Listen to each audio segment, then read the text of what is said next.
जर कुणावर चिडणार असाल तर विचार करून चिडा. कारण आजकाल समजून घेण्याची पद्धत बंद झाली आहे.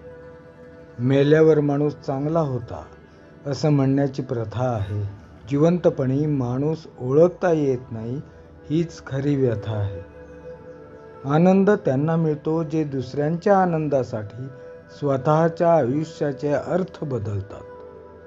ज्या व्यक्तीच्या अंगात दुसऱ्याला मान, सन्मान, दान आणि ज्ञान असे देण्याची आणि आपल्याकडून झालेल्या चुकीची क्षमा मागण्याची क्षमता असते, ती व्यक्ती सर्वांना आवडणारी आणि सर्वांना प्रिय असते.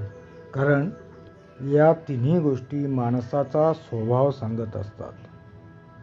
आपला दिवस आणि रात्र चिंतनशील आणि प्रेरणादायी जावो.